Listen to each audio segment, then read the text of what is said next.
Hello mga guys, basta hindi na naman tayong nagbabalik sa ating Kuya Joe Vlog YouTube channel. Sa pang-apat na pagkakataon mga guys, mayroon na naman tayong topic. Ang aking topic mga guys tungkol sa gira ng Israel at saka ng Palestino, ng Palestine. Si mayroon kasing nag-vlog dito mga guys na babaeng Muslim na kanyang sinabi na ang Israel daw ay walang sariling bansa at ang Israel daw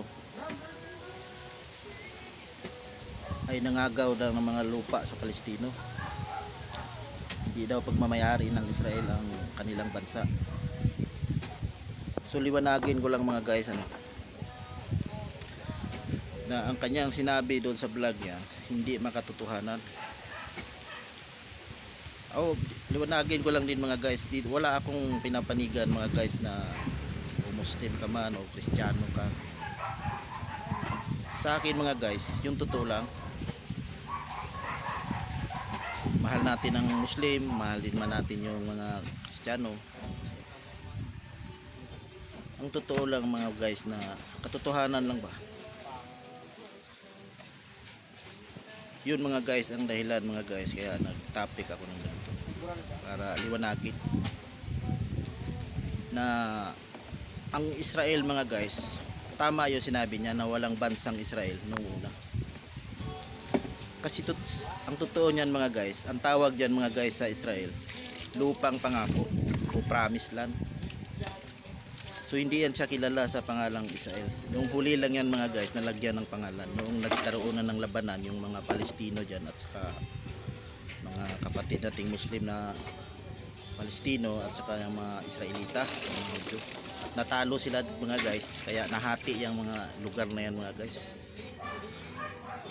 So yun ang dahilan mga guys na nasa ilalim sila ng pamamahala ng Israel, ang Gaza.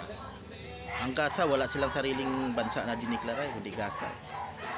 So yun ang kinagalit ng mga Palestino mga guys, na wala silang sariling, sila tuloy yung nawalan ng sariling bansa daw ayon sa kanila. So mga guys, dito mga guys, atin lang ditong liwanagin na ang mga Palestino mga guys ay hanggang ngayon nakipagdigma o nakipaglaban sa mga Israelita ng mga Hudyo. Ang katotohanan mga guys, ang Israel ay pagmamay-ari ng mga Israelita. Noon pa mang una, sa panahon ni Abraham at ni Isaac, ni Moses, kanilang mga ninuno ng mga Israelita. Kanila ang Israel, wala nung una. So ang nangyari dyan mga guys, ng panahon ni Hitler, napalayas ang mga Israelita dyan ng ilang dekada, hindi lang mga 40 years siguro, mga daang taon siguro sila bago nakabalik. Kaya ang nangyari dyan mga guys, nung war ng panahon ni Hitler, naapi ang mga Hudyo dahil sa kanilang relihiyon na Judaism. Kasagsagan ng pagtayo ng Santo Papa sa tulong ni Hitler din naman na itayo ang relihiyong Katoliko. Ang misyon nun ng panahon ni Hitler, mananakop ng mga bansa upang minahin ang mga kayamanan ng mga bansa na kanilang masakop, gawing Katoliko ang mga tao. So yun ang mga guys, kaya yung mga Hudyo mga guys, hindi talaga sumasambayan sa mga larawan na inaniwan. Yun ang dahilan na naapi sila dyan at nagapo sila dyan. Halos namatay yung 3 milyon dyan.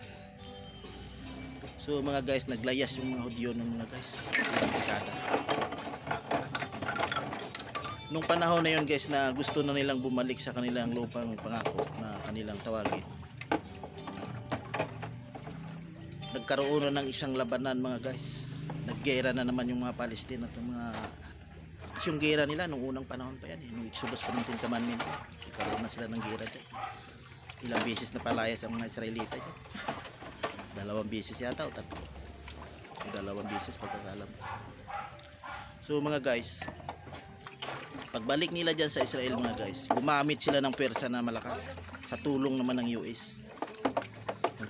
Kaya nakapasok sila dyan at natalo nila ang hukbo ng mga Palestino. Kaya nung natalo nila mga guys ang hukbo ng Palestino, hinati ngayon yan mga guys sa tulong ng UN din, na magitan ng UN at iba-ibang bansa pa. Na magitan, nahatiin na lang ang Israel. Nagkaroon ng Gaza. At ngayon guys, paghati dyan guys, dahil nga pagmamay-ari yan ng Israel, binigyan ng Palestine ng Gaza, at ang bansang Israel diniklarang bansa.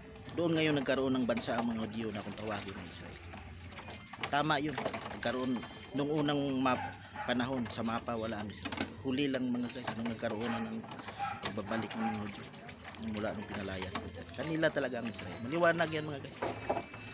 Ngayon, nung pagbalik nila, hinati na ngayon yon, naging Gaza para sa Palestine. So hindi sila diniklarang bansa dahil nga ang kanilang kinakatayuan na lupa magmamay-ari ng Israel. Kaya sakop pa rin sila ng Israel, under sila sa pamamahalaan ng mga Israelita. Kaya hindi sila nagkaroon ng kanilang sariling bansa. Yun ang kinagalit ngayon ng mga Palestino na hanggang ngayon, at hindi sila magpapasakop sa mga Hudyo dahil hindi naman sila mga Muslim. At sinusulsulan din ng mga kapwa bansang Muslim, pinupunduhan ng Palestine para para lumaban sa Israel.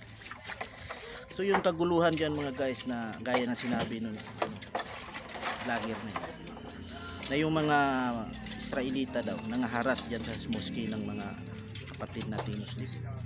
Totoo yan mga guys, pero may dahilan sila sa kanilang pangharas. Inaaresto nila mga guys yung mga alam nila na mga Palestino na mahilig magbamir sa kanila, gumawa ng gulo sa kanila. Inaaresto nila. Sa katunayan nga mga guys, nilagyan nila ng pader yan eh. Ang napakahataas eh. Buong Jerusalem pinader nila yan. So yun pa yun ang ginagalit ng mga mga guys, ang dahilan naman ng Israel, sabi ng mga Palestino, dapat daw nilagyan yan. Kasi yung mga lupain nila napasok pa doon sa paglagay ng bakod ng Israel. Binakura nila ang buong Jerusalem. Ngayon pagpapasok yung mga Palestino dyan para anuhin yung lupa nila, mamaalam pa sila tuloy ngayon sa Israel. Pero ang totoo niyan mga guys, under talaga sila sa pamamahala ng Israel. Kasi malakas ang pwersa ng Israel sa kanila. So ngayon mga guys, nagtayo sila ng sarili nilang, kasi ang mga Hamas na yan mga guys, hindi naman nila yung gobyerno nila, kumbaga na under ang gobyerno nila dyan. Dahil yan ay malakas na pwersa din yan ngayon kanila. Ngayon nakalaban ng Israel. So mga guys, gusto nilang mawala sa kontrol ng Israel dahil nga Muslim nga sila. So para sa akin mga guys, dapat lang talaga na bitawan sila ng Israel para matapos na rin yung kaguluhan na yan. At wag na silang sakupin ng Israel. Pabayaan na sila ng Israel, wag na sila sa kontrol ng Israel. Kasi yun ang yun ang pinagmulan ng kaguluhan na walang katapusan diyan. Dahil palagay ng mga Palestinong Muslim diyan, naaapi sila. So mga guys, dapat lang talagang palayain ng Israel yan. Kahit sabihin naman ng Israel na kanila pa ring lupain yan, kaya kinukontrol nila yan. So ibinigay na yan sa mga Muslim guys, hinati na yan eh. Namagitan pa ang US dyan at ang UN. So dapat na talaga nilang bitawan yung Gaza mga guys, para magkaroon na ng katahimikan at magkaroon na ng sariling gobyerno na hindi na nila sakop o pakialam. Kasi yun ang hinihiling ng mga Palestino ng mga taga-Gaza, na palayain sila sa kamay ng Israel. Para siguro yung kinakatakot ng Israel mga guys, siguro yung baka magtayo yung mga Israel, yung mga Palestino diyan ng mga mas malalakas pa na mga armas, mga tangke o mga atomic. Kaya ayaw nilang payagan na magsarili ang baka burahin sila sa mapa yung lahi. So mga guys, sasabihin ko lang na wag sana ang Israel mag-isip ng ganun. Kasi kung gusto silang burahin sa mapa noon pa, hindi yan gagawin sa kanila ng Palestino mga guys. Bakit? Mga Muslim country na nakapaligid sa kanila, gaya ng Yemen, Iraq, Iran, ano pang mga bansa dyan na nakapaligid sa kanila na puro mga Islam country. Kasi ang katotohanan yan mga guys, ang Israel at saka yung mga Palestino mga guys, magkapatid yan sa dugo at sa laman. Kaya hindi nila gagawin yan. Naburahin ang lahing Hudyo.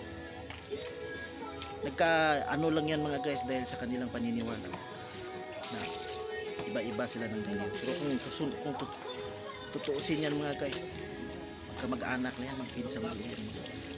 Kaya para sa akin mga guys, palayain nila ang mga Palestino dyan, ang mga Muslim, para wag nang mangangalit sa galit yung mga Palestino dyan, dahil nga hindi sila makagawa ng kanilang sariling gobyerno, saka under sila ng Israel. Yun ang solusyon dyan mga guys, para matapos ang kaguluhan dyan sa Israel. Pasensya na doon sa babae na nag-vlog no, tungkol sa ganyan. Kasi mukhang hindi niya yata alam ang history dyan.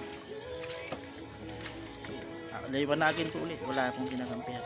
Mahal natin ang kapwa Muslim, mahalin natin ang mga Kristiyano. Kasi magkapatid lang tayo sa dugo at sa laman. Hindi tayo dapat maglaban-laban. Dapat natin malaman. So,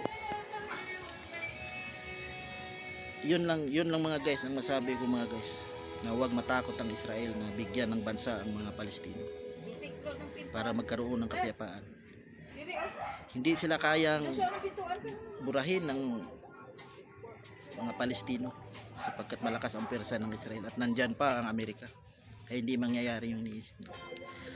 At saka hindi sila talaga gawin ng Palestino sa kanila ng mga Muslim dahil sila ay kapatid at tugo ng mga Muslim. Kung titingnan mo yung istorya niya, nagmula kay Abraham, kung saan nanggaling ang lahing Muslim, doon din sa anak ni Abraham. Yun ang dapat malaman ng buong mundo, na magkapatid lang yan sa laman at sa dugo. Nagkaiba lang ng prinsipyo at paniniwala.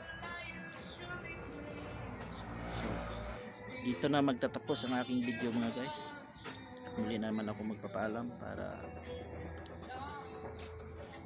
tapusin ang aking vlog. Maraming salamat sa lahat ng mga gustong kinig at sumuporta sa akin. Paalam mga guys.